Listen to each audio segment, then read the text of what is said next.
શું કેમ મારી વડોદરાની પબ્લિક? તો આજે આપણે આવી ગયા છે ટીમ્બા ખડકી ગોરવા ગામની અંદર. ટીમ્બા ખડકી સહપરિવાર દર વખતે કંઈક અલગ જ થીમ લઈને આવતી હોય છે. આ વખતેની જે થીમ છે તે ઓપરેશન સિંદૂરને લઈને છે. તો ચલો તમારા સાથે ઓપરેશન સિંદૂરના થોડા સીન શેર કરું.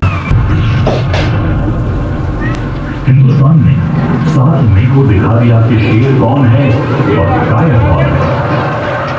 खैर स्ट्राइक के बाद मैं आया था, तब मैंने कहा था अगर मुझे इस मिट्टी की मैं देश नहीं मिटने दूंगा। जय गणेश, जय माताजी મિત્રો. હું ટીમ્બા ખડકી સહપરિવાર તરફથી અહીંયા આગળ દર વર્ષે અમે લોકો અલગ અલગ પ્રકારની થીમ કરીએ છીએ. આ વર્ષે અમે ઓપરેશન સિંદૂર પર થીમ કરેલી છે, જે અમે અમારા ટીમ્બા ખડકી સહપરિવારના યુવક મંડળો દ્વારા જ કરવામાં આવેલી છે.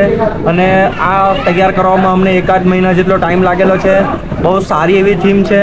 અહીંનું લોકેશન અને અહીંનું એડ્રેસ તમને આ ડિસ્પ્લેમાં દેખાતું હશે. તો બને એટલા વધારે લોકોને આ શેર કરજો, જેથી કરીને લોકો અહીંયા આગળ આવીને આ થીમને નિહાળે અને અમારી મહેનત જે છે એ જોવે. તો ગાઈઝ અમે દર વખતે ટીમ્બા ખડકીમાં આવીએ છીએ અને દર વખતે યુનિક જ કંઈક થીમ લઈને આવતા હોય છે.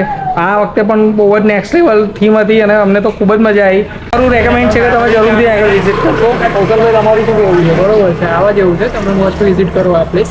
અમે ગયા વખતે આવેલા તો પણ એકદમ યુનિક અને થીમ હતી. ગયા વખતે મેટ્રો રેલની આખી થીમ હતી ને આ વખતે એકદમ નેક્સ્ટ લેવલ થીમ છે. તમે આવીને એકવાર અહીંયા જરૂરથી જુઓ, ત્યાર પછી તમને અનુભવ થશે. Thank you. જય ગણેશ.